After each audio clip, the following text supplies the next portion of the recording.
शिवलिंग की पूजन यदि किसी ने करी थी तो वो भगवान ब्रह्मा और भगवान विष्णु ने करी थी, और प्रकट भी उनने करा और पूजन भी।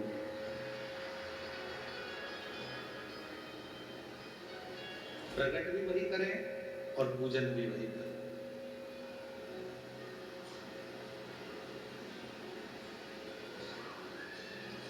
प्रथम शिवलिंग की प्रागट्यता भी भगवान ब्रह्मदेव और भगवान विष्णु करें और पूजन भी वही कर रहे हैं। और आप सभी को स्मरण में आना चाहिए, सिरोर की धरा पर बैठकर आप तथागत तत्व ग्रहण कर रहे हैं तो आपके विवेक में एक बात रहना चाहिए।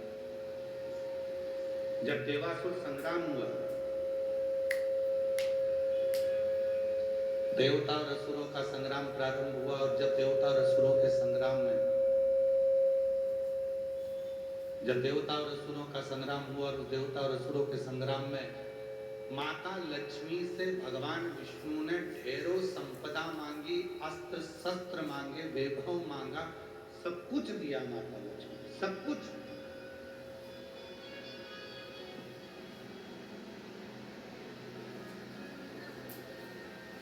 कुबेर जी से मांगा, कुबेर जी ने भी सब कुछ दिया। अब एक समय ऐसा आ गया कि ना तो कुबेर जी के पास कुछ बचा, ना लक्ष्मी जी के पास कुछ बचा।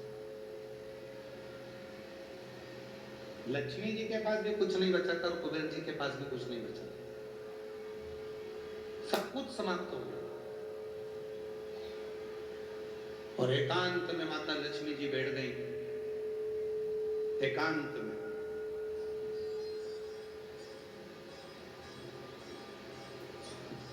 जब माता लक्ष्मी जी एकांत में जाकर बैठी, तब स्वयं भगवान नारायण ने जाकर पूछा, लक्ष्मी बात क्या? लक्ष्मी जी कहती है, मेरे पास देने के लिए कुछ नहीं है, एक इकन्नी भी मेरे पास, एक सिक्का भी नहीं बचा जो मैं आपको दे दूं और इस देवासुर संग्राम में वो धन लग जाए। अब मेरे पास कुछ बचा नहीं, अब मेरे पास कुछ भी नहीं। तो भगवान नारायण ने कहा कि तुम्हारे भाई कुबेर को बुलाओ, कुबेर से पूछो, उसके पास कुछ होगा तो वो दे देंगे। आज ये कथा यहाँ निकली है तो अपने स्मरण में जरूर रखें इसका। जब भगवान नारायण के पास नहीं रहा, जब ब्रह्मदेव के पास नहीं रहा, माता लक्ष्मी के पास नहीं रहा, कुबेर के पास नहीं रहा, सबके पास की संपदा सारी की सारी देवासुर संग्राम में समाप्त हो गई, तब सारे देवताओं ने विचार करा, इस देवासुर संग्राम में केवल एक देवाधिदेव महादेव सामने नहीं है, अपन उनके पास चलते हैं। इतने में पीछे से इंद्र ने आवाज लगाकर कहा कि जब नारायण के पास में इतना वैभव, वो नहीं रहा, लक्ष्मी जी के पास इतना वैभव, वो नहीं रहा, भगवान कुबेर जी के पास इतना वैभव, वो नहीं रहा, स्वयं देवताओं के पास इतना वैभव, देवासुर संग्राम में वो भी चला गया। तो भगवान शंकर तो कैलाश पर रहते हैं, वो तो अड़भंग है, भस्म लपेटते हैं, जटाजूट बांधते हैं, गंगा मस्तक पर रखी हुई है, शरीर पर उनके भस्म चढ़ी हुई है, उनके पास तो कोई मकान भी नहीं है, घर भी नहीं है, वैकुंठ जैसा ठाट भी नहीं है, कोई संपदा भी नहीं है, तो आप सब देवता शंकर भगवान के पास क्यों जा रहे हो? वो क्या देंगे? तब इतने में भगवान नारायण ने कहा, जिसके पास बहुत रहता है ना, वो कभी संसार में आकर नहीं कहता कि मेरे पास कितना है, एकदम साधारण रहता है, एकदम साधारण।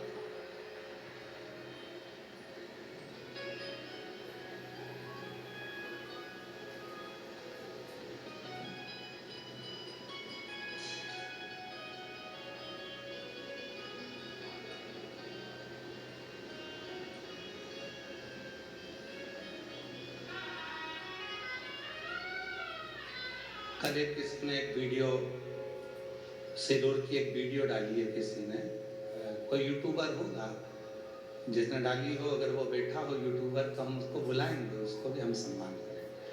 उसने वीडियो डाली, वो वीडियो पर नीचे बहुत सारे लोगों ने अपना अपना भाव लिखा। सिंदूर की वीडियो है।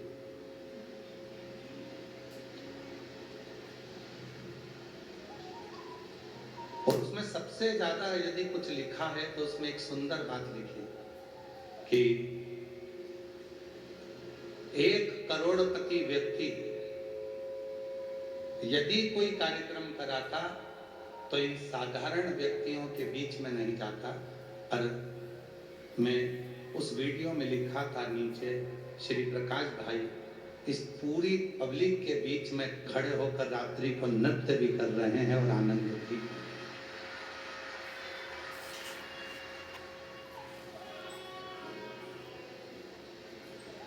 श्री प्रकाश भाई रसिकलाल जी धाड़ीवाल जी के लिए उसमें लिखा, जिसने वो वीडियो डाली हो, अगर वो कहीं बैठा हो यूट्यूबर तो आ सकता है। अगर वो यूट्यूबर कहीं बैठा हो जिसने भी, एक सहजता का विषय, जिसके पास वैभव की कमी नहीं है, धन की कमी नहीं है, संपदा की कमी नहीं है। एक जरा सा दुकान वाला व्यक्ति, उसकी दुकान चलते चलते खूब जोरदार चलने लगती है तो उसके अंदर अहंकार आ जाता है। मैं और यहाँ बैठूंगा, मैं और यहाँ जमीन पे बैठूंगा, मैं और इतनी दूर कथा सुनने जाऊंगा, मैं और ऐसा करूंगा, मैं और भंडारे में भोजन करूंगा। जरा सा धन आता है और व्यक्ति के अंदर अहंकार आ जाता है। और 1 करोड़पति व्यक्ति भी जिसके पास में कई फैक्ट्रियां हो, धन हो, वैभव हो, और उसके बाद भी वो तुम्हारे पास में, तुम्हारे साथ में रात को कीर्तन कर रहा हो, भजन कर रहा हो, स्मरण कर रहा हो, तो जीवन का एक सुख हमको प्राप्त हो, एक आनंद प्राप्त हो। ये कथा के मध्य में ये सीख सीखने को मिलती है। जिस पेड़ में ज्यादा फल लग जाते हैं वो पेड़ हमेशा झुकता है, और जिस पेड़ में फल कम लगते हैं, 2-4 फल लगते हैं तो भी ऐसा ऐसा हवा में डोलता रहता है। 2-4 प्लाट ले लिए, 1-2 दुकान हो गई, इसके बाद तो ऐसा डोले कि मेरे बराबर कोई नहीं। और जिस वृक्ष में ढेर सारे फल हैं वो एकदम नम्रता के साथ झुक कर चलता है, अपनी जिंदगी को सार्थक बनाकर चलता है, दंड से नहीं।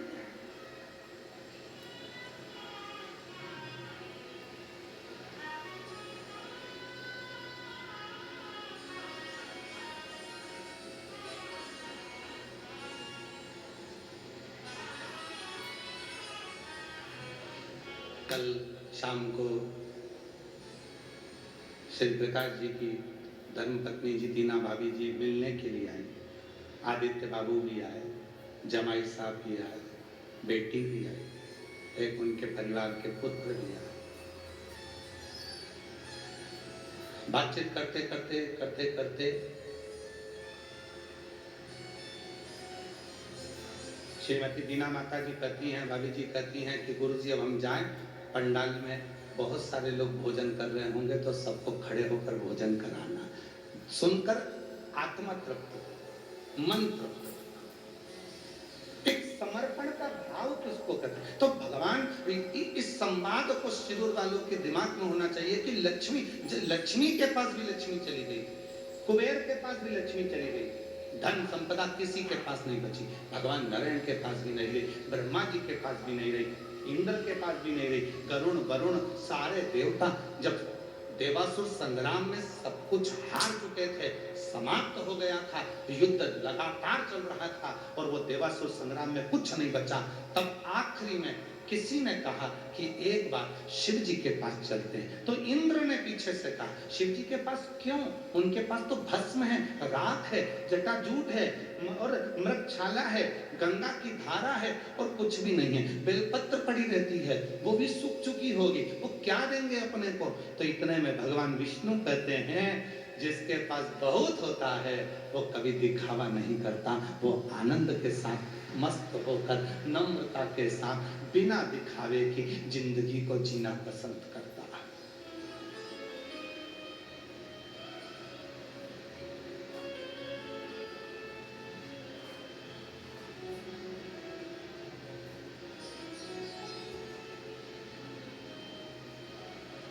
भगवान विष्णु ने कहा नहीं चलो उस भगवान शिव जी के पास चलो। तो इतने में फिर इंद्र ने कहा वो कुछ देंगे ही नहीं, उनके पास है ही नहीं, सभी लोग कहते थे कोरोना काल में, जब कोरोना काल में नहीं, नोटबंदी के समय पर जब नोटबंदी हुई तो सब कहते थे हमारी माता जी के पास तो कुछ भी नहीं है, मेरी जीजी के पास तो कुछ भी नहीं है, जितना तो तुम्हारी दुकान में नहीं निकला उतना जीजी के चावल के डब्बे में निकल गया। चावल के डब्बे में निकल गया।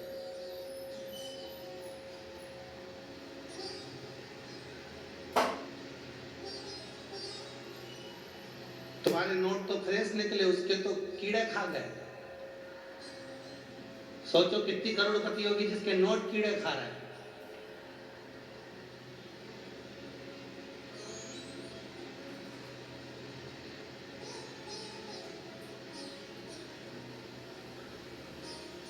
दिखता है कुछ नहीं है, और ऐसे ही रहना चाहिए। भगवान खूब दे देना तो भी किसी के सामने बताना नहीं कि खूब दिया। नम्रता रखना, जनमानस में प्रेम परोसते रहना, ये जीवन का सुख है, ये जीवन का नम्रता की श्रेष्ठ संस्कार का लक्षण ही है।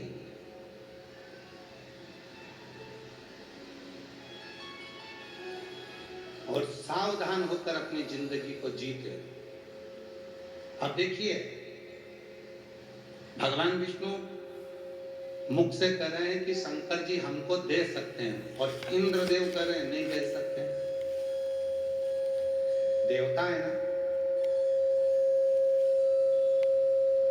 इंद्रदेव भी देवता है ना, देवता को तो देवता का साथ देना चाहिए कि नहीं नहीं शंकर भगवान सब दे सकते हैं।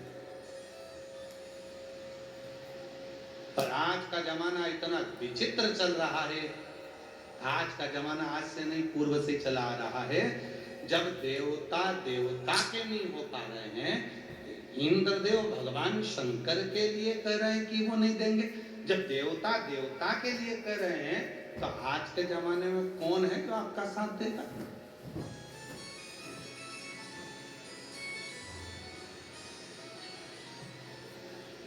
इसलिए थोड़ा सावधान होकर जिंदगी जीना।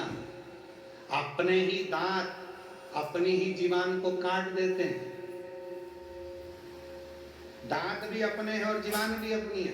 कभी कभी अपनी जीवान को अपने दांत काट देते हैं, उसी तरह कभी कभी अपना बनकर अपनों को ही अपने निपटाने का सोचने लगते हैं। कोई दूसरा नहीं है। आक्षेप लगाने वाले भी अपने हैं, अपशब्द बोलने वाले भी अपने हैं, ताना देने वाले भी अपने हैं, गाली देने वाले भी अपने हैं, आड़ा टेढ़ा बोलने वाले भी अपने हैं, कोई दूसरा नहीं होगा।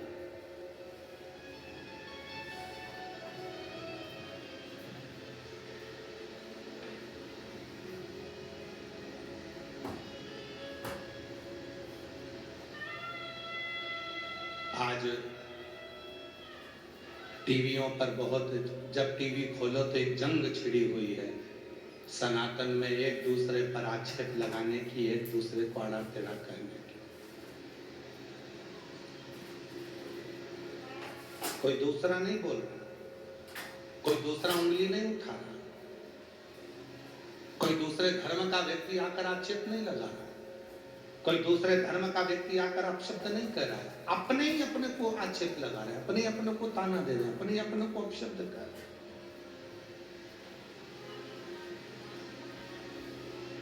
और उसमें हमारा सनातन धर्म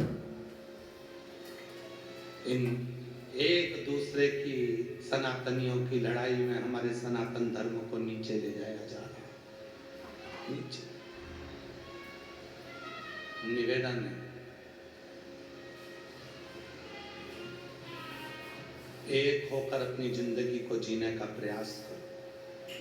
कितना भी वैभव है आपके पास में, कितना भी धन है आपके पास में, कितनी भी संपदा है आपके पास में, कितनी भी विद्वत्ता है आपके पास में, कितना भी ज्ञान है आपके पास में, उसमें आपकी भीतर की नम्रता बताती है। दो हैं, एक लंका का राजा रावण और एक श्री हनुमान जी महाराज। आप सबके मुख से सुना है कि रावण विद्वान है।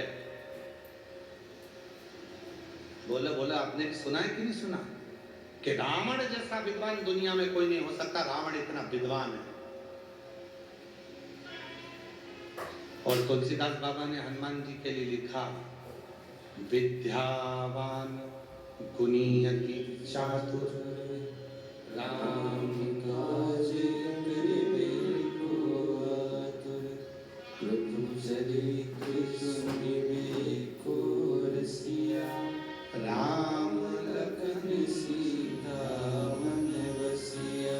विद्यावान गुणी अति चातुर, दो हैं, रावण भी विद्वान है, हनुमान जी महाराज भी विद्वान है, पर इसमें दोनों की विद्वत्ता में श्रेष्ठ विद्वत्ता किसकी कही तो कहा विद्यावान गुणी अति चातुर। शिव महापुराण की कथा कहती है कि रावण विद्वान था, पर रावण विद्वान के साथ विद्यावान नहीं था।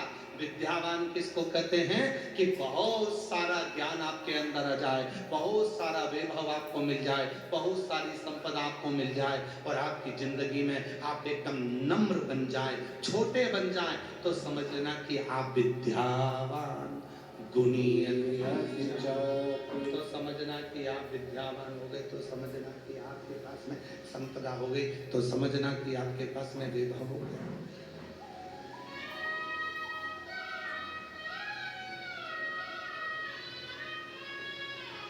अब तुलसीदास जी ने हनुमान जी को विद्यावान क्यों कहा?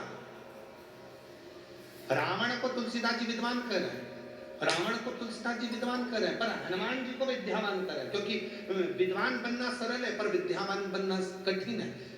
हनुमान जी विद्यावान क्यों कहलाए? क्योंकि जब वो लंका में प्रवेश कर रहे थे, इतने बड़े नगर में प्रवेश कर रहे थे, सुरसा नाम की एक राक्षसी भी उनके सामने आ गई थी, लंकनी नाम की राक्षसी भी उनके सामने आ गई थी, और हनुमान जी एक छोटा सा रूप रखकर उनके सामने आ गए, उनके सामने नमन किया, प्रवेश करने लगे। और यही विद्वान की, एक विद्यावान व्यक्ति की सबसे बड़ी निशानी होती है कि जब आप किसी के पास जाओ, कितना भी धन तुम्हारे पास हो, कितनी बड़ी भी कुर्सी तुम्हारे पास हो, कितना बड़ा भी पद तुम्हारे पास हो, जिससे मिलने के लिए जा रहे हो वो भले छोटा या बड़ा क्यों ना हो, आपकी नम्रता से आपको उसको नमन करना चालू करना चाहिए। ये विद्यावान गुणी अति चातुर राम काज करिबे को आतुर प्रभु चरित सुनिबे को रसिया राम लखन सीता मन बसिया सूक्ष्म रूप धरि सियहि विकट रूप धरि लंक जरा भीम रूप धरि असुर संहारे रामचंद्र जी के काज सवारे। हनुमान जी विद्या,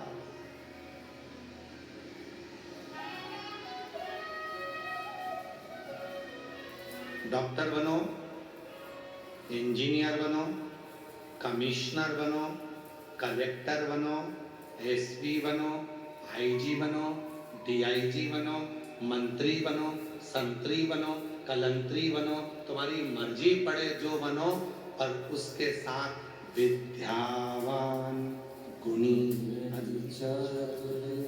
उसके साथ सबसे ज्यादा जरूरी है विद्यावान बनना। विद्यावान मतलब कोई भी मिले उससे नम्रता से हाथ जोड़कर नमन कर कर उसका आदर करना, ये विद्यावान की निशानी है, ये विद्वत्ता की निशानी।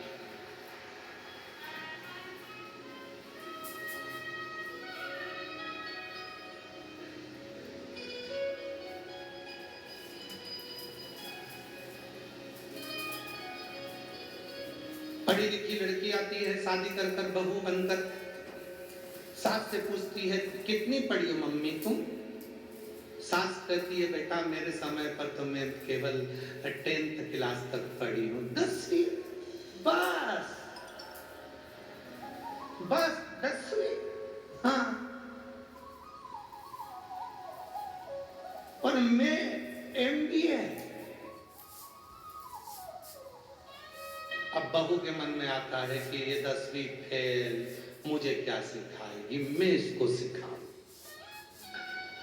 फिर सास ने कहा, बेटा मैंने सुना है तुझे सब कुछ बनाना आता है, आइसक्रीम बना सकती है? हाँ मम्मी, अभी लाई बना के गई। अटैची खोली, अटैची में से बुक निकाली, रेसिपी बुक। 2 किलो दूध धीमी आंच में हिलाओ, बेकिंग पाउडर डालो, फिर हिलाओ, थोड़ा ड्राई फ्रूट्स डालो, फिर हिलाओ, थोड़ा शक्कर डाल के फिर हिलाओ, 1 घंटा फ्रिज में रखो, बुक बंद। 3 घंटे के बाद में सास ने फ्रिज खोला, बहू को आवाज लगाया, बेटा, ओ बेटा। बेटा बोली, हाँ मम्मी। ये फ्रिज में घंटा किसने रखा? मम्मी मैंने। क्यों? रेसिपी बुक में लिखा था 1 घंटा फ्रिज में रखो।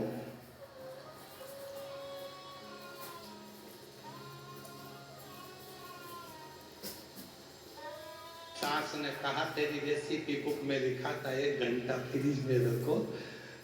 वो लिखना भूल गया कि जो तूने घोल बनाया है उसको 1 घंटा फ्रिज में रख। तू मंदिर का घंटा फ्रिज में रखिए, मंदिर का।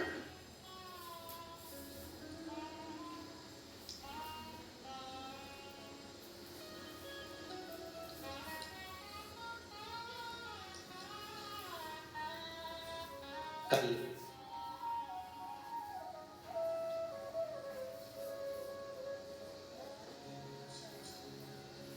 प्रकाश भाई जी, धाड़ीवाल जी की धर्म पत्नी श्रीमती दीना माता जी कह रही थी कि गुरु जी, मैंने अपने बच्चों से कहा कि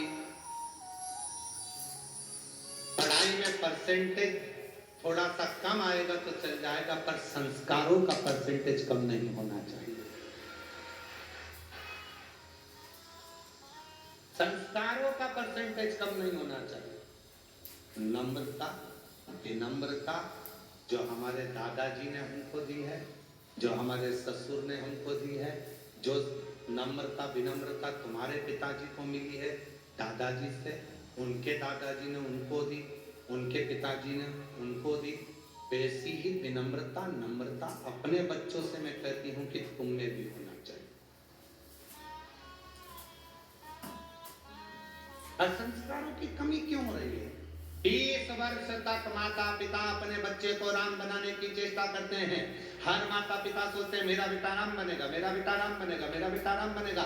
20 साल तक बच्चे को पढ़ाते लिखाते, अच्छे अच्छे कॉलेज में भेजते, बहुत दूर दूर पढ़ने भेजते, अच्छी कोचिंग क्लास में भेजते, दिन रात पढ़ाते हैं और प्रयास करते हैं कि 20 साल तक मेरा बेटा पढ़ेगा, राम बनेगा। और 20 दिन की कुसंगति बेटे को मिलती है और वो राम की जगह रावण बन जाता है।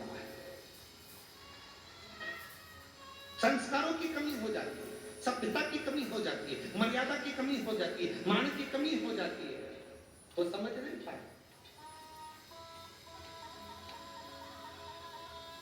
सास 10वीं फैले, बहू MBA BA CA सब कुछ पढ़ी हुई है, फिर भी बहू को सोचना चाहिए कि मैंने किताब की पढ़ाई करी है और मेरी इस सास ने ठोकर खा कर अपनी पूरी परिस्थिति को देखकर वो पढ़ाई करी है जो जिंदगी में कोई नहीं कर सकता, इसलिए मेरी उम्र से ज्यादा मेरी सास की उम्र है।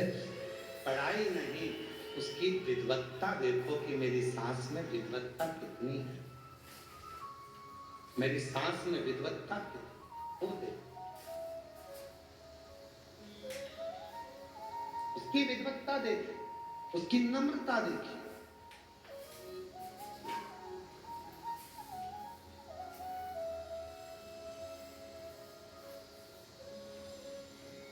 शिव है भी ऐसे, जिसकी प्रतिमा इतनी सुंदर है, वो कितना सुंदर होगा, वो कितना सुंदर होगा।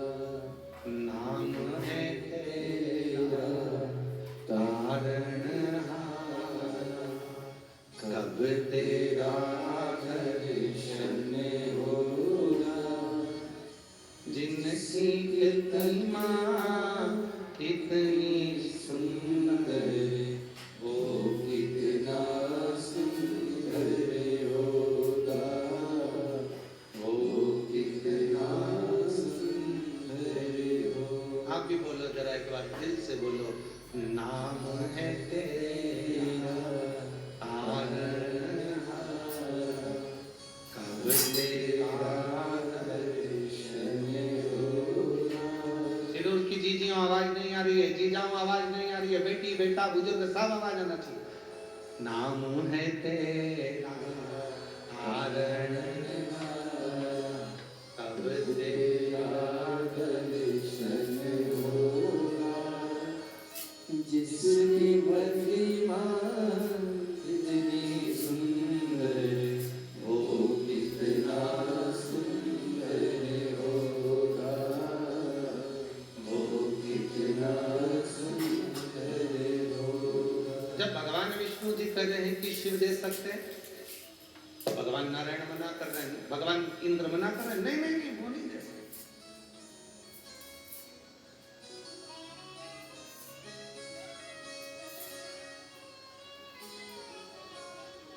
सच्चे व्यक्ति के पक्ष में कम लोग खड़े होते हैं और झूठे व्यक्ति के पक्ष में दुनिया खड़ी हो जाती है। ये जिंदगी का बहुत बड़ा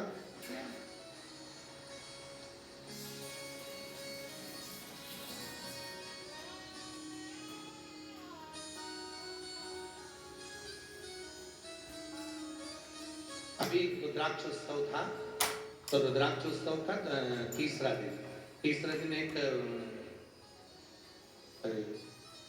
सोलापुर की एक बेटी आई और उसके माँ बाप भी उसके साथ में थे। तो उन्होंने पूछा, गुरुजी मेरी बेटी का अदालत में केस चल रहा है। हमने पूछा काय का चल रहा है? तो कहा तलाक का। हमने पूछा क्यों? तो कहा वो लड़का ठीक नहीं।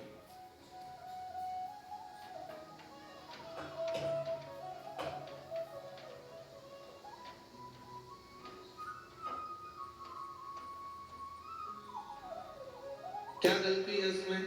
तो कहा वो अपने मम्मी पापा की सुनता है और इसकी बिल्कुल नहीं सुनता। हमने कहा ठीक। और नौकरी करता है कि नहीं करता? करता है।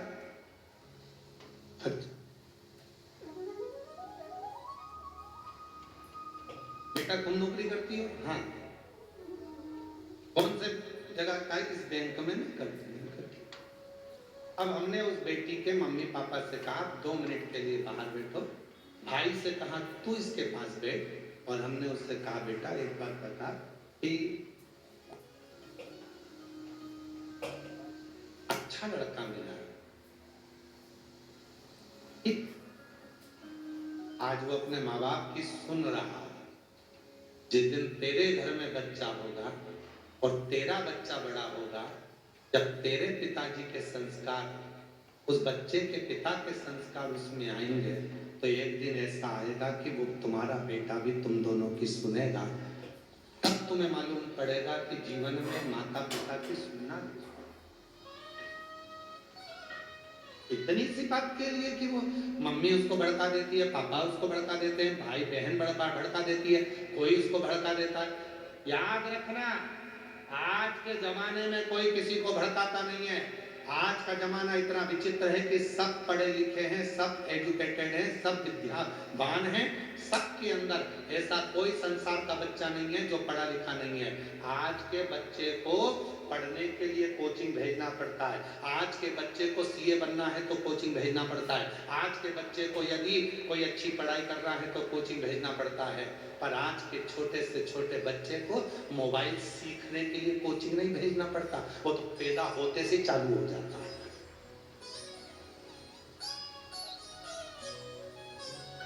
उस बच्चे को सिखाना नहीं पड़ता कि व्हाट्सएप कहां से खुलेगा, उस बच्चे को सिखाना नहीं पड़ता इंस्टाग्राम कहां से खुलेगा, उस बच्चे को सिखाना नहीं पड़ता कि मोबाइल का फंक्शन कहां से खुलेगा। जितने फंक्शन तुमको नहीं मालूम उतने तुम्हारी औलाद को मालूम। भले वो इतना सा एसी के फंक्शन तुमको नहीं मालूम, तुम्हारी औलाद को मालूम, भले वो इतना सा। टीवी के फंक्शन तुमको नहीं मालूम जितने उस बच्चे को मालूम हो। क्यों? उसका कारण था,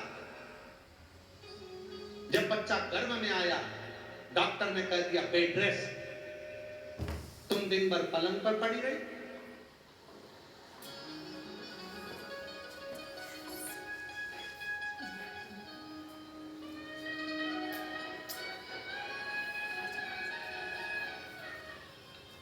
पूरे बेड रेस्ट के टाइम पर तुमने मोबाइल के एक एक फंक्शन को चलाना सीख लिया। एक एक फंक्शन तुम बाहर चला रही थी, अंदर बैठा वो चला रहा था। बेटा होने के बाद 4 महीने के बाद जैसे ही बच्चा रोया, मम्मी ने मोबाइल चालू करके उसके पास रखा, एकदम चुप, एकदम चुप। खाना नहीं खाता तो मम्मी ने मोबाइल चलते, एक मोटा हाथी, बच्चा चुप। बोली तो मम्मी किसी से मिलने के लिए, मेहमानों से मिलने के लिए गई, बच्चा रो रहा था, मोबाइल पकड़ा के चली गई, बच्चा चुप।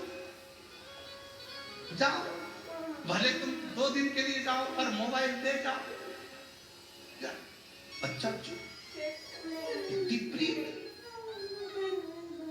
आप में से कितनी माताएं जो अपने बच्चे को मोबाइल की कोचिंग देने भेजा? आप में से कितने भाई बैठे हैं जिन्होंने अपने बच्चे को मोबाइल की कोचिंग देने भेजा था? कोई माता पिता अपने बच्चे को मोबाइल की कोचिंग सीखने के लिए नहीं भेजता, मोबाइल चलाना सीखने के लिए नहीं भेजता, वो गर्व से सीख कर आता है, क्योंकि दिन रात माताएं चलाती हैं तो बच्चे के भी असर आ जाता है और वो कोचिंग सीख जाता है, उस मोबाइल को चलाना सीख जाता है। हमने उस बेटी से कहा बेटा तुम अगर तलाक लोगी और मालूम पड़े कोई दूसरा मिला, ऐसा लड़का मिल गया जो तुम्हारी जिंदगी को बर्बाद कर दे, पीने वाला मिल गया, व्यसन करने वाला मिल गया, बच्चों पे क्या इफेक्ट पड़ेगा? तो कहा गुरुजी अब मैं क्या करूं? तो हमने कहा घर जाना, माता पिता को समझाना और अदालत से केस वापिस, अदालत से केस वापिस। ठीक है,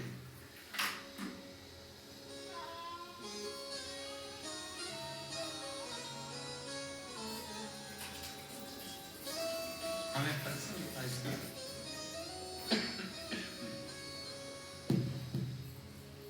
हमें प्रसन्नता इस बात की है कि कल उस बेटी ने सीहोर ऑफिस में मैसेज करा कि हमने केस वापस लेने के लिए कार्रवाई चालू कर दी है।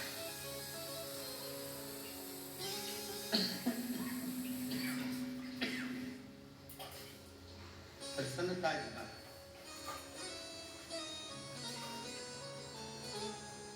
महाराज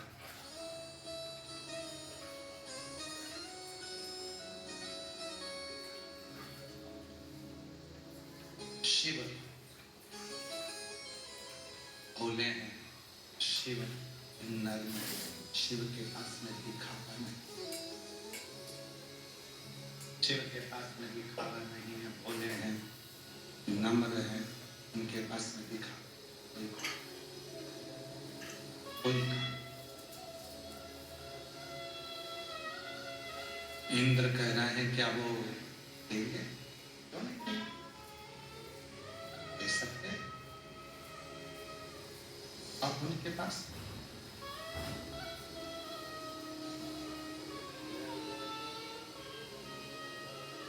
भगवान विष्णु कह रहे हैं कि एक बार भगवान शिव के पास चलना चाहिए। जब लक्ष्मी जी के पास में वैभव नहीं है,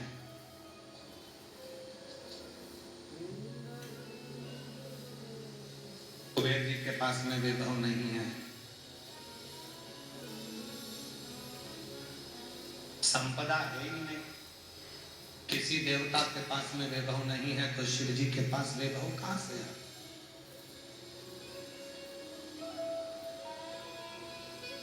शिव जी के पास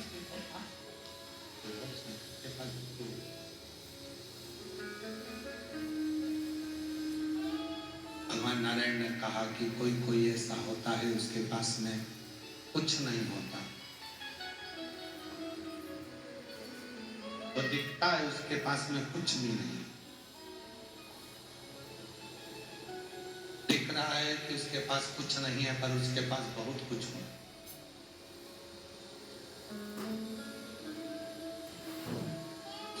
एक निवेदन करना चाहेंगे आप सबसे,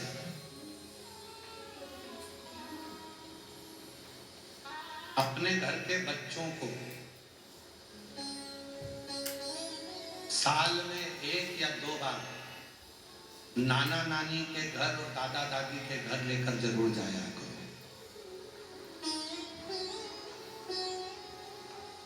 भले नाना नानी के पास देने के लिए कुछ नहीं होगा, पर उनका अपना अनुभव जरूर है। भले दादा दादी के पास में कुछ नहीं होगा, पर उनका अपना अनुभव जरूर है। अपने घर के बच्चों को लेकर नाना नानी के घर जरूर जाओ, दादा दादी के घर जरूर जाओ। क्यों? वो नाना नानी और दादा दादी के पूरी जिंदगी का जो अनुभव होता है, वो अपने छोटे छोटे बच्चों को देते हैं, संस्कार प्राप्त होता है।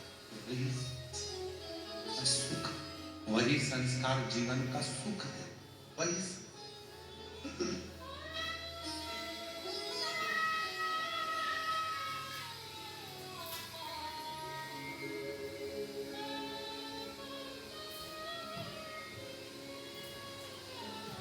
मेरे बाबा दया करना, मैं तेरे भरोसे हूँ। मेरे बाबा दया करना, मैं तेरे भरोसे ना घर के भरोसे हूँ, ना परिवार के भरोसे हूँ, ना घर के भरोसे हूँ, ना परिवार के भरोसे हूँ।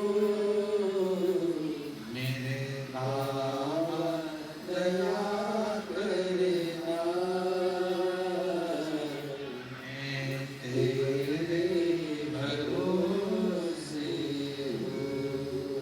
भोले बाबा दया करना, मैं तेरे भरोसे हूँ। तो कहाँ? शिव के पास। शिव के पास।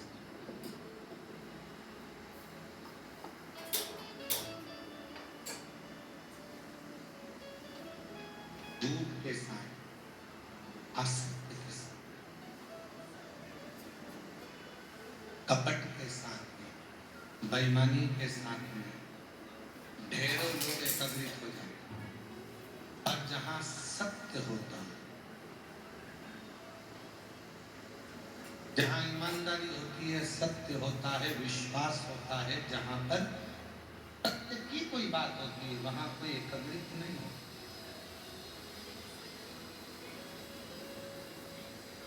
बहुत कठिन है उनको एकत्रित करना, बहुत कठिन।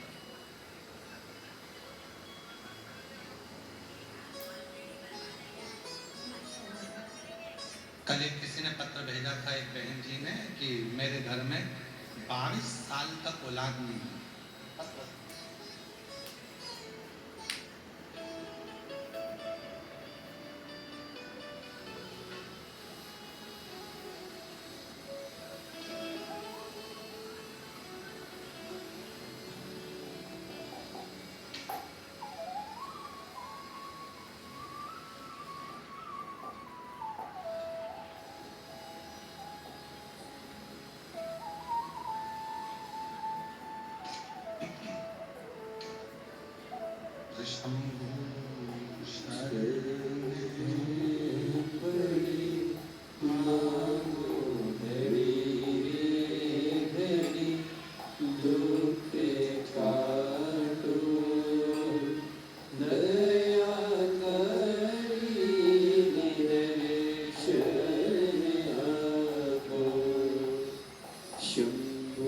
शरण पड़ी मांगू घड़ी रे घड़ी दुख काटो दया करीने दर्शन आपो शुभ शरण पड़ी मांगू घड़ी रे घड़ी दुख काटो।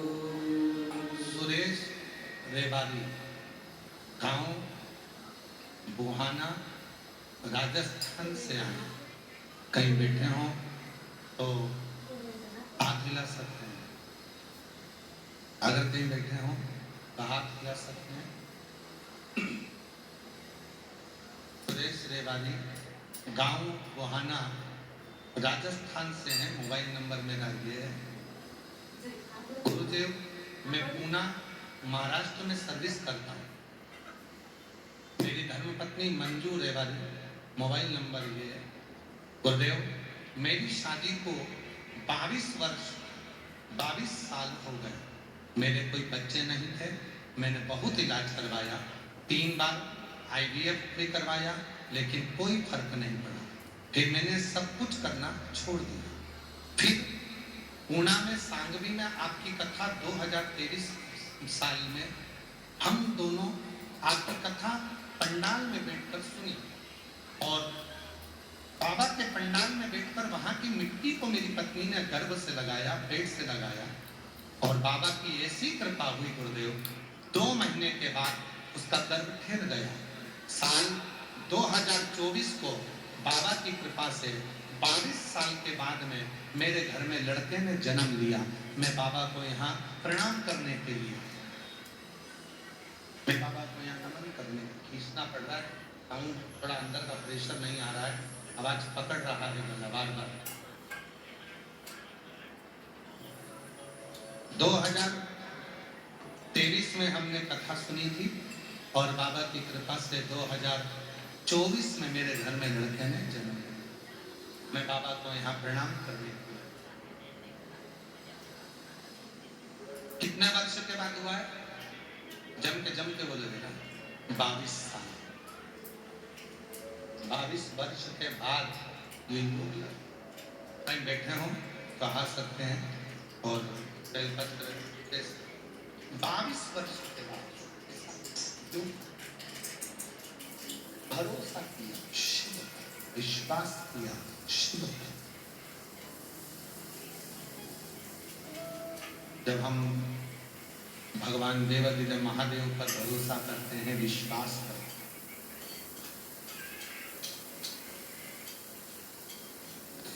और जब शिव जी पर हमारा पूर्ण भरोसा होता है, विश्वास होता है, दृढ़ता होती है, तो शिव करुणा करना प्रारंभ करता है।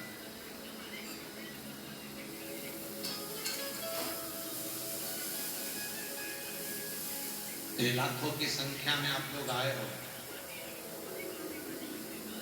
क्या लेकर आए हो अपने साथ? एक विश्वास, एक भरोसा,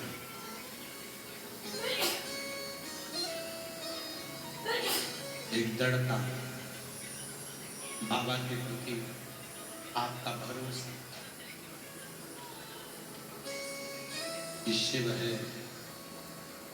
मैं कथा सुनूंगी बैठकर, बाबा से प्रार्थना करूंगी बैठकर, वहां की रज को, वहां की मिट्टी को अपने मस्तक पर चढ़ाऊंगी और मेरा देव अधिदेव महादेव मेरी झोली खुशियों से भर देगा। ये विश्वास है, ये भरोसा है। एक पत्र हो रहा है,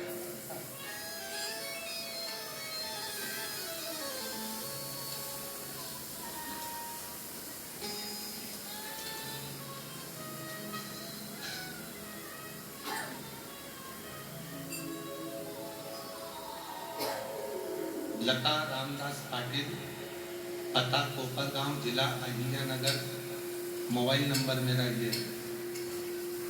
कहीं बैठे हो तो हाथ हिला सकते हैं। लता, पत्र LED पर चल रहा है। लता रामदास पाटिल कहीं बैठे हो तो हाथ दिला सकते हैं। आप ही हैं? हाथ दिला दो दीदी एक बार। हाँ, हाथ दिला दो एक बार। लता रामदास पाटिल, पता कोपरगांव, जिला अहिल्यानगर। मोबाइल नंबर मेरा ये है। मैं लता पाटिल कोपरगांव की रहवासी हूँ। मेरा बेटा 2019 से सरकारी नौकरी के लिए प्रयास कर रहा है, लेकिन सफलता नहीं मिली। मैं 2022 से टीवी पर पहली बार आपकी कथा सुनी और जैसे बताए वैसे पूजा करना शुरू किया। मेरे साथ मेरा बेटा भी मंदिर जाने लगा। मैंने और मेरे बेटे ने पशुपतिनाथ का व्रत किया। आप जैसे कहते हैं वैसा ही पूजा करती। आपको क्या बताऊं गुरुदेव, बेटे से कहा कि बस तू एक काम कर, अपनी मेहनत कर, परिश्रम कर और शिव जी पर भरोसा रख। गुरुदेव 2024 में बाबा की कृपा से, आप कहते हैं कि बाबा हाथ पकड़ता है, बिल्कुल पकड़ता है गुरुदेव। और बाबा की कृपा से 4 जगह पर मेरे बेटे ने सरकारी नौकरी के लिए अप्लाई किया और बाबा ने ऐसी कृपा करी कि 4 सरकारी नौकरी में सिलेक्ट हुआ। बाबा की ऐसी कृपा। आज मैं बाबा को प्रणाम करने के लिए आती हूँ। मेरे बेटे ने एक नौकरी चुनी और बाबा की कृपा से आज वो ऑफिसर बनकर बैठा है।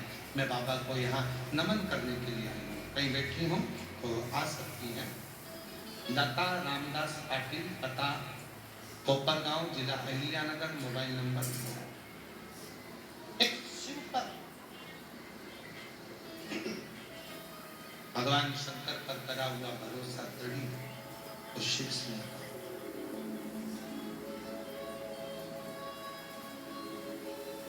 बोल बम का नारा है। आवाज नहीं आई है। बोल बम का नारा है। सारी समस्या का हल श्री शिवाय, श्री शिवाय। एक लक्ष्य अपने भीतर, और वो लक्ष्य यदि भीतर है वो मंजिल पर जरूर मंजिल।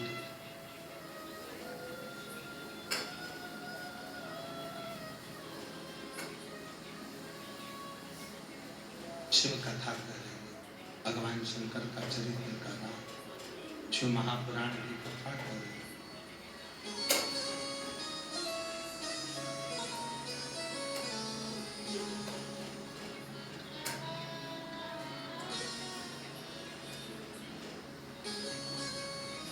ओ गोरा भोले को निहारो, ओ गोरा भोले को निहारो, ओ गोरा भोले को निहारो, भोले को निहारो, शिव कर को निहारो, भोले को निहारो, शंकर को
चढ़ाना मुझे आता नहीं।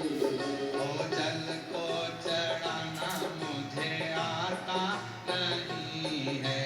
जल को चढ़ाना मुझे आता नहीं। हे ओ गोरा आके जल को चढ़ा। ओ गोरा आके जल को चढ़ा दो। ओ गोरा बोले कोई जानो। ओ गोरा बोले कोई जानो। दोनों हाथ पकड़ के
शिव को रिझाना मुझे आता नहीं है। ओ शिव को रिझाना मुझे आता नहीं है। ओ शिव को रिझाना मुझे आता नहीं है। ओ शिव को रिझाना मुझे आता नहीं है।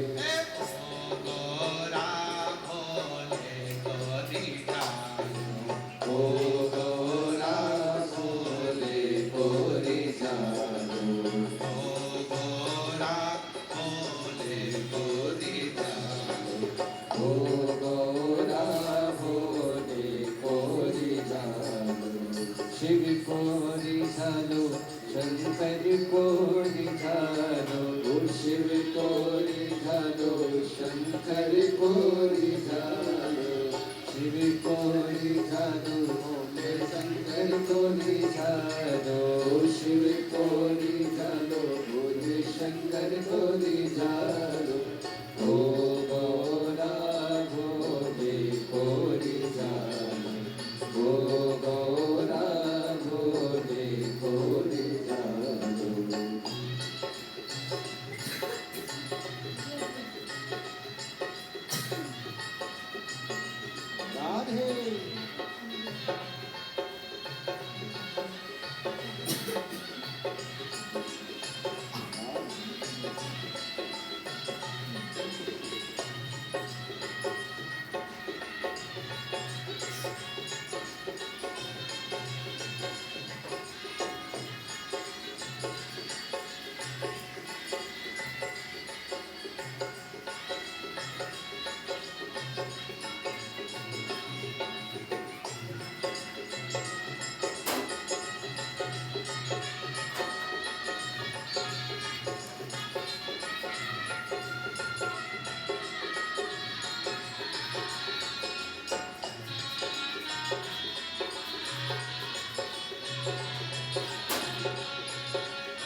राधे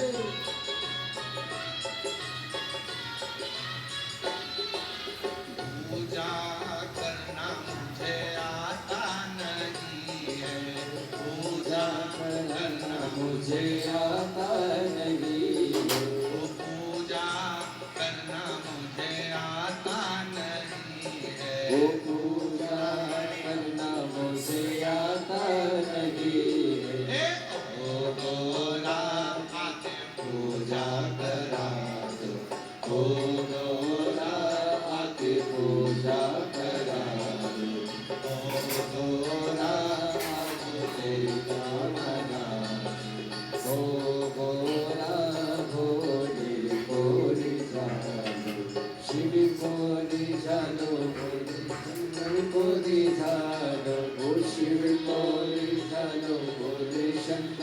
कोरी झालो शिव कोरी झालो भोले शंकर कोरी झालो शिव कोरी झालो भोले शंकर कोरी झालो ओ गौरा भोले कोरी झालो ओ गौरा भोले कोरी झालो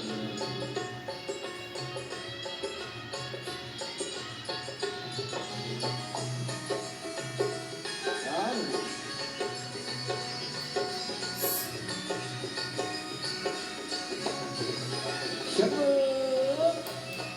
राधे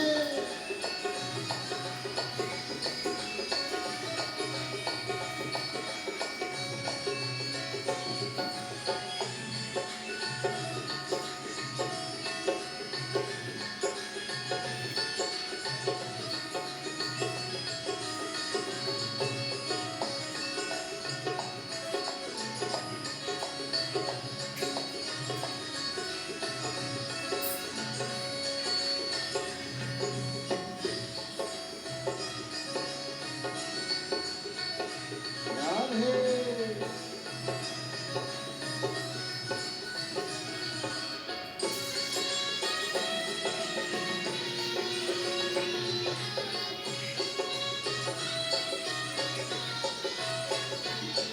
डमरू बजाना मुझे आता नहीं है डमरू बजाना मुझे आता नहीं ओ डमरू बजाना मुझे आता नहीं है ओ डमरू बजाना मुझे आता नहीं ए ओ गोरा आके डमरू बजा ओ गोरा आके डमरू बजा ओ गोरा आके डमरू बजा ओ गोरा भोले कोरी जा भोले कोरी जालो शिव शंकर कोरी जालो भोले कोरी जालो शिव शंकर कोरी जालो ओ शंकर कोरी जालो मेरे शंभु कोरी जालो शंकर कोरी जालो मेरे शंभु कोरी जालो ओ गौरा भोले कोरी जालो ओ गौरा भोले कोरी जालो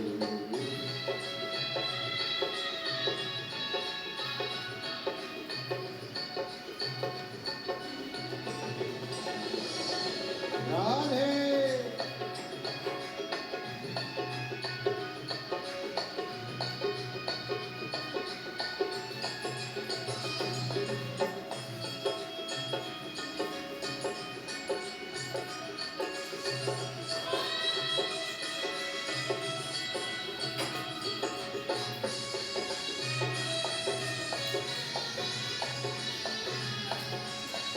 राधे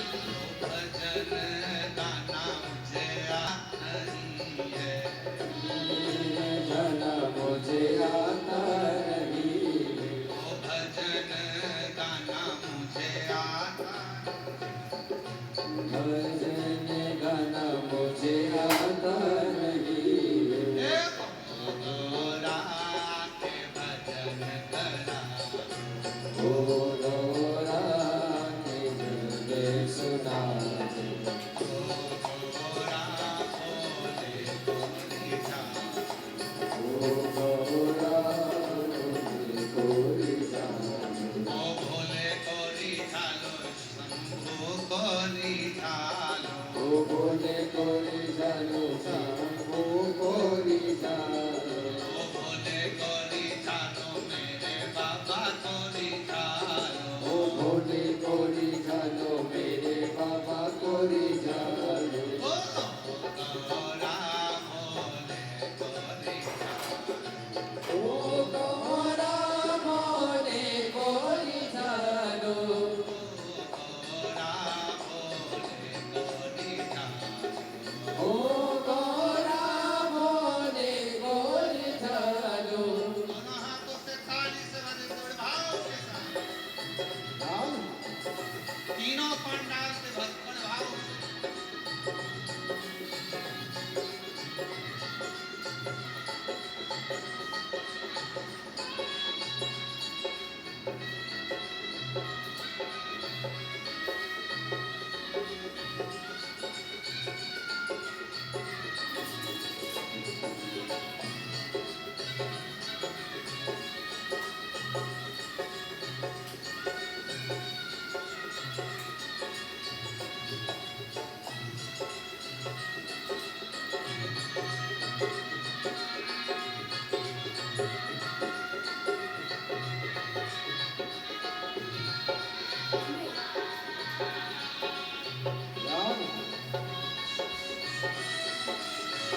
कथा सुनना मुझे आता नहीं है, कथा सुनना मुझे आता नहीं, कथा सुनना मुझे आता नहीं है, कथा सुनना मुझे आता नहीं।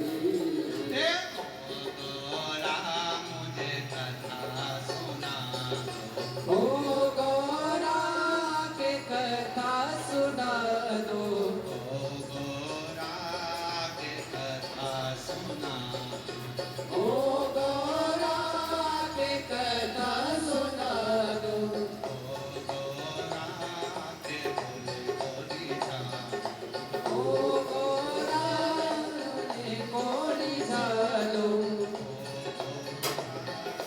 ने कोरी झालो, ओ गौरा बोले कोरी झालो, बोले कोरी झालो शिव शंकर कोरी झालो, बोले कोरी झालो शिव शंकर कोरी झालो, बोले कोरी झालो शिव शंकर कोरी झालो, बोले कोरी झालो शिव शंकर कोरी झालो, ओ गोरा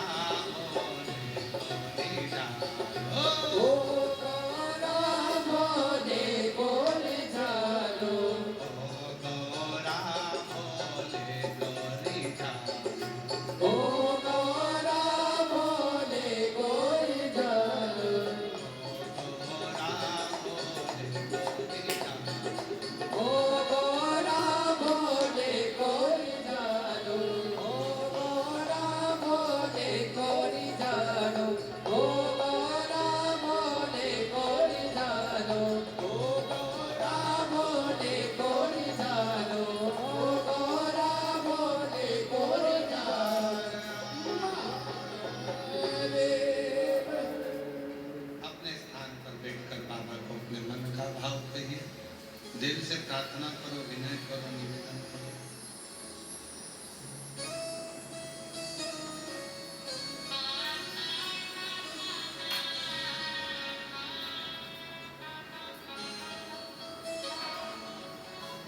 जहाँ जगह मिले वहाँ बाबा से विनय करिए, निवेदन करिए, प्रार्थना करिए।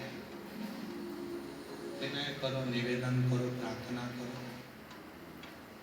बाबा को अपने मन का भाव करो, हृदय से प्रार्थना। ये कथा जो शिरूर में चल रही है, आज कथा का तृतीय दिवस है।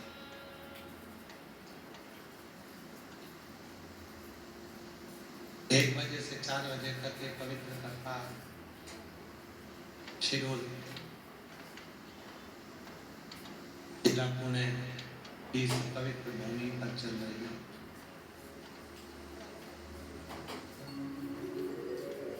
दो मार्च को ये कथा विराम होगी, फिर 5 मार्च की सीहोर में महादेव की होली रहेगी सुबह 9 बजे। 10 मार्च से 16 मार्च तक भुसावल महाराष्ट्र में शिव महापुराण की कथा रहेगी। 20 मार्च से 26 मार्च तक जयपुर राजस्थान में शिव महापुराण की कथा रहेगी।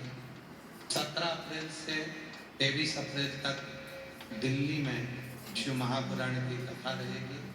ऐसी कथाओं का क्रम नित्य चलेगा। दिल से आपके शिरूर में जो ये पवित्र कथा पहुंची है, बाबा को अपने मन का भाव हृदय से प्रार्थना करिए, निवेदन करिए, विनती करिए और बाबा को अपने मन का भाव करिए। सभी लोग साथ में बोलेंगे, प्रार्थना करेंगे, प्रे करेंगे, निवेदन करेंगे, विनती करेंगे।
महापुराण बाबा देवानंद महादेव की पवित्र कथा कर इंद्रदेव ने मना किया। भगवान विष्णु जी ने शिव जी के पास जाने के लिए भेजा।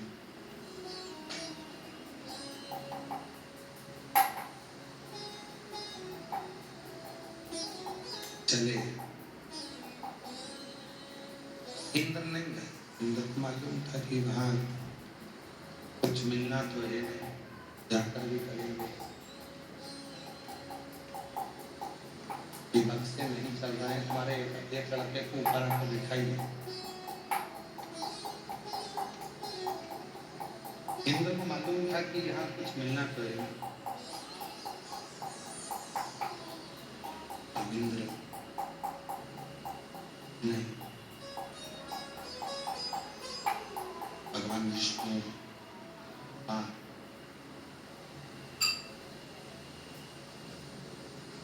बाकी के सभी देवता गए, इंद्र ने इंद्र पहुंचे। उनको मालूम था कि वहां जाएंगे भी तो कुछ मिलना तो है नहीं, रात को तो उठना नहीं, कुछ मिलना तो वहां पर जाकर है नहीं, तो जाकर करेंगे क्या। चले भगवान नारायण, भगवान ब्रह्मा, देवता सभी पहुंचे। आइए।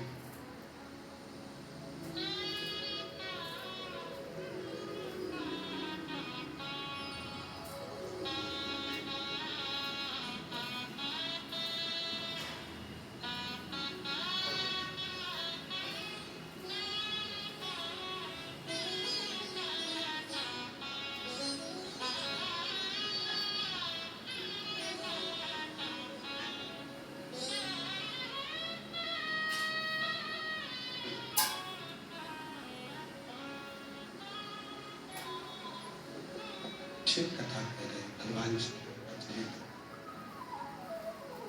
महापुराण की कथा वर्णन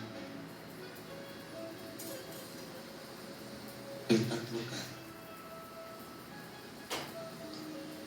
ब्रह्मदेव गए, भगवान विष्णु गए, ब्रह्मा जी भी गए, भगवान विष्णु।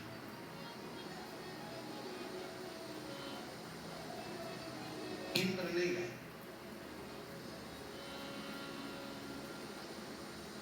और इंद्रदेव के साथ में जितने भी देवता और थे वो भी नहीं गए।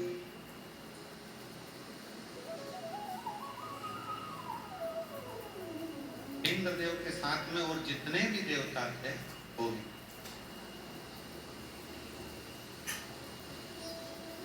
पहुंच गए भगवान ब्रह्मदेव, भगवान विष्णु। शिव जी नेत्र बंद कर मौन,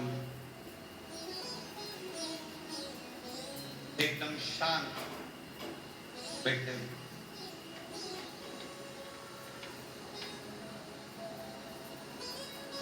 कभी कभी मन में आपके भी एक आध बार तो ऐसा प्रश्न उत्पन्न होता ही होगा।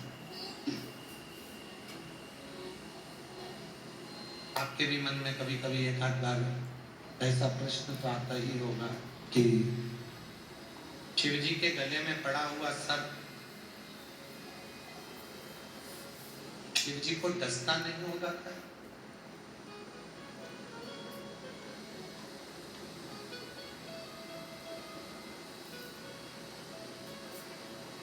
सर्प का तो नियम है कि उसको अपना विष उगलना है। सर्प का तो नियम है कि उसको अपना विष त्यागना है। और सर्प अपने विष को त्यागता है। शिव जी के गले में वासुकी नाग पड़ा हुआ है, क्या वो विष नहीं उगलता होगा? उगलता।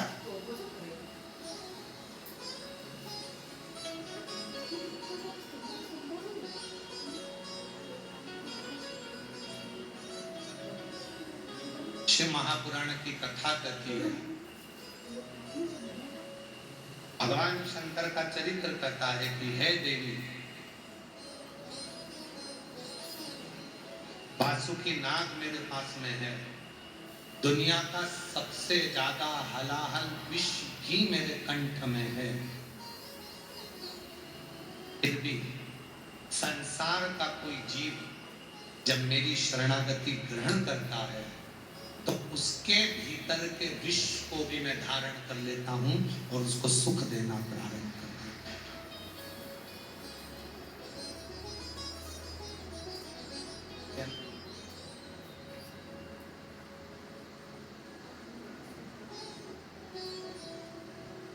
जो विष उसके अंदर है मैं उसको धारण करता हूं और उसको मैं सुख देता, आनंद देता, श्रेष्ठता देता, सुख प्रदान करता,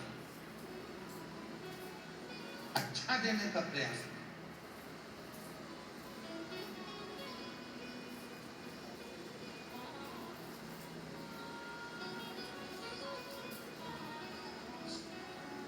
बैठे थे भगवान शंकर, नेत्र बंद थे शिव जी के, नेत्र बंद करके भगवान अपने नेत्र बंद है, सपना में डूबे हुए हैं, भजन में डूबे हुए हैं, स्मरण में डूबे, साधना में डूबे।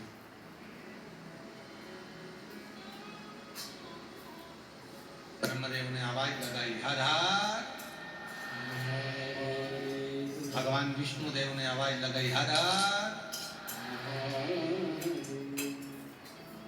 ब्रह्मदेव ने 3 बार बजाई। भगवान नारायण ने 3 बार ताली बजाई, इसलिए आज भी भगवान शंकर के मंदिर में 3 ताली का नाद होता है।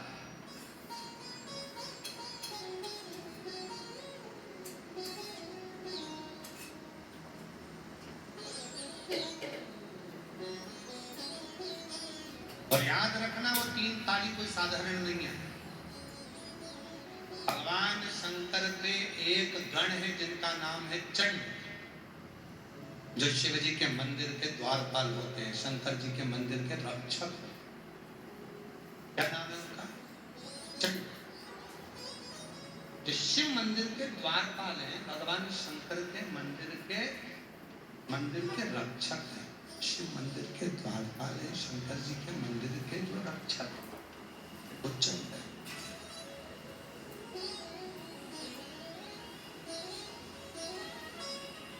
जब हम शिव मंदिर में जाते हैं, भगवान शंकर के मंदिर में जाकर जब हम 3 ताली का नाद करते हैं, तो वो चंड आपके हाथों को खाली देखता।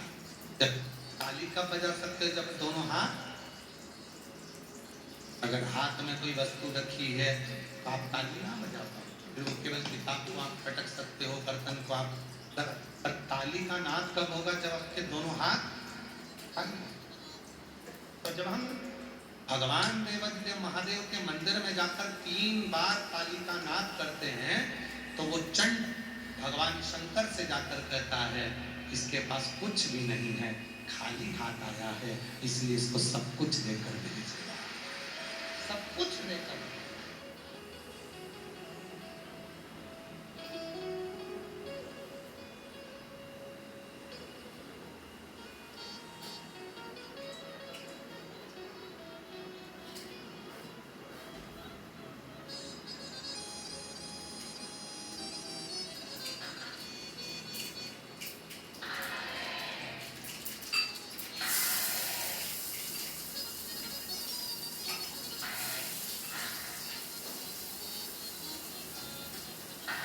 इसको सारा सुख दे दे।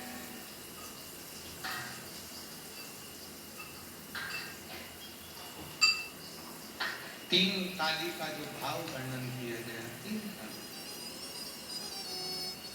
ये खाली हाथ आया, इसके पास कुछ और सब कुछ।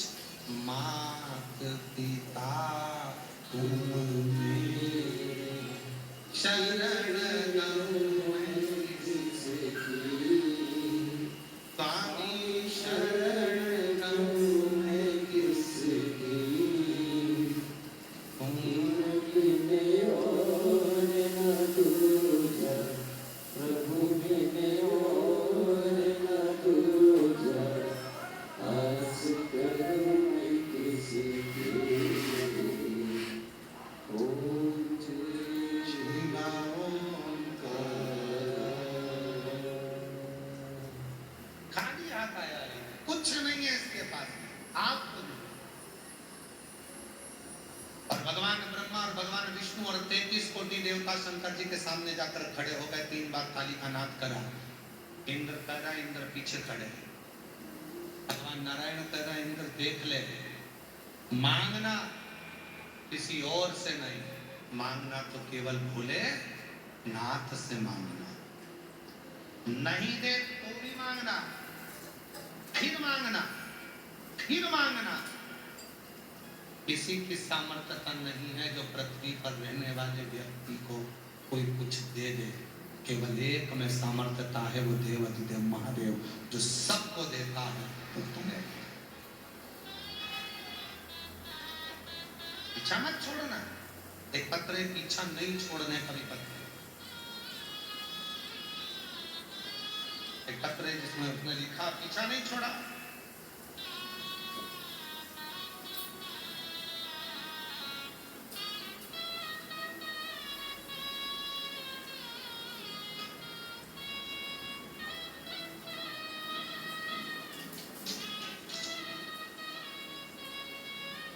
मैं सरस्वती सुधीर कानड़े में सिंगर रोड पुणे में रहते हैं। कहीं बैठी हो, आती हैं। ऐसा हाथ हिला दो एक बार, ठीक है, वापिस हाथ हिला, हाँ जी, आ जाइए। पुणे में रहती हूँ। सबसे पहले मैं श्री प्रकाश जी धारीवाल परिवार को खूब खूब अभिनंदन करती हूँ। उन्होंने हमें सब बहनों को इतने अच्छे से कथा सुनने का मौका दिया।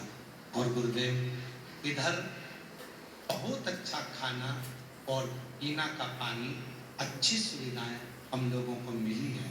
हम पुनः धारीवाल परिवार को खूब खूब आशीर्वाद देते हैं, खूब सुखी रहें, खुश रहें। गुरुजी आपने शिव जी से जोड़ा है। मेरी एक पंडाल की कथा नहीं, 5 पंडाल तक मैंने महादेव का पीछा नहीं छोड़ा। आप कहते हो मांगो तो उसी से मांगो, देगा। गुरुदेव मेरा बेटा 10 साल का है, उसको जन्म से फिट की बीमारी है, मिर्गी के दौरे आते हैं, वो ठीक नहीं हुआ 10 साल तक।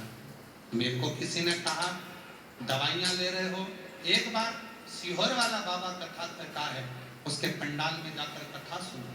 मैंने नियम बना लिया, जब तक मेरे बाबा मेरे बेटे की मिर्गी की बीमारी बंद नहीं करते तब तक छोड़ूंगी नहीं। और आज गुरुजी 5वां पंडाल शिरूर का पूर्ण हो रहा है। कारण ये है कि जब से मैंने कथा सुनना प्रारंभ करी, बाबा की कृपा से केवल 2 ही कथा हुई थी। और 1 साल पहले मैंने जब 2 कथा सुनी थी, तब से मेरे बेटे को मिर्गी के दौरे आना बंद हो गए थे। और बाबा की कृपा से आज मैं बाबा को मेरी 5 कथा पूरी कर रही हूँ। मेरे बेटे को 1 साल हो गया, कोई मिर्गी का दौरा नहीं आया, कोई फिट नहीं आई। बाबा को मैं नमन करने के लिए आया। एक पत्र और बड़ा सुंदर आया,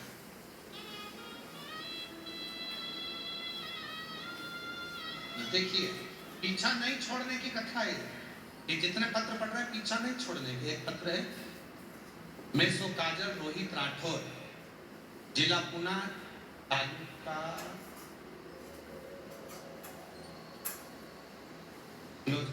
पास में दिखा तो लोग पढ़ लेंगे। जिला पुना, तालुका शिक्रापुर, ठीक बोले, ठीक है, शिक्रापुर कासारी फाटा की रहने वाली हूँ। कहीं बैठी हो तो हाथ हिला सकती है। कासारी फाटा की रहने वाली हूँ, कहीं बैठी हो तो हाथ हिला सकते हैं। मैं सो काजल रोहित राठौर, जिला पूना, तहसील शिक्रापुर, कासारी फाटा की रहने वाली हूँ। मेरा मोबाइल नंबर ये है। मेरा ससुराल महाराष्ट्र राज्य है, राज्य के नांदेड़ जिला, लेकिन हम मेरे पतिदेव की नौकरी की वजह से यहाँ रहते हैं। गुरुदेव मेरी शादी को 5 साल हो चुके थे। जब डॉक्टरों का इलाज करवाया तो डॉक्टर ने मना कर दिया था कि तुम मां नहीं बन सकती। तब मन में विचार आया कि मैं कहूँ क्या। हमने टेस्ट बेबी भी करवाया तो भी संतान का सुख नहीं आया। सारे इलाज करवा के थक गए। तब आस्था चैनल पर आपकी कथा सुनने को मिली और तब मन में विश्वास जागृत हुआ कि एक बार पंडाल में कथा सुने। हम पति पत्नी दोनों पंडाल के अंदर बैठकर कथा सुनने के लिए आए और गुरुदेव बाबा से विनती करी। जब बाबा ने नहीं सुना, परवड़ी में कथा सुनी, दूसरी कथा हिंगोली में सुनी तो भी बाबा नहीं सुने, तीसरी कथा छत्रपति संभाजी नगर सुनी तो भी बाबा नहीं सुने। तब मैंने बाबा से कह दिया, अगर तू नहीं देगा तो तेरी कथा नहीं छोड़ूंगी, आती रहूंगी। और बाबा की ऐसी कृपा होगी गुरुदेव कि चौथी कथा जब हुई तो मेरा गर्भ ठहर गया और बाबा की कृपा से आज 5वीं कथा में मैं अपने बेटे को लेकर आ गई। ये शिव की कृपा, ये शंकर की राह। आज 5वीं कथा में मैं अपने पुत्र को लेकर आ गई। गुरुदेव 30/9/2024 को बाबा की कृपा से मेरे घर में प्रदोष के दिन, प्रदोष काल में बेटे ने जन्म लिया, जिसका नाम मैंने शिवांश रखा है। शिव की कृपा है। पीछा ना छोड़ना, मांगो उसी से मांगो, ना दे फिर मांगो।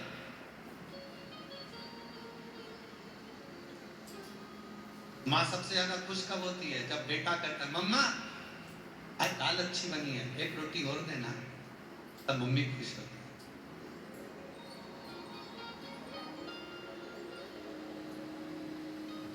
मम्मा देव ना, थोड़ी सब्जी और देव ना, अच्छी बनी है। तब मम्मा खुश होती है, माँ खुश होती है।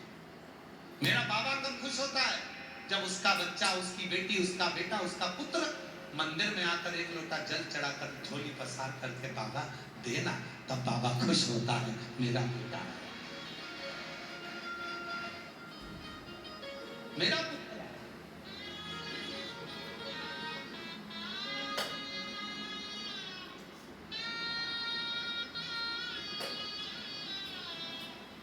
ऐसे दयाल नाथ से रिश्ता बनाइए, ऐसे दयाल नाथ से रिश्ता बनाइए। दीदी कह रही है, मैं खुद हॉस्पिटल में नौकरी करती हूँ। मेरा बेटा 10 साल से फिट की बीमारी में था, इसका कोई अस्पताल नहीं छोड़ा जिसने ना दिखाया। और गुरुदेव बाबा का पीछा पकड़ लिया तो 1 साल से मेरे बेटे को मिर्गी के दौरे नहीं आए। मेरे बाबा ने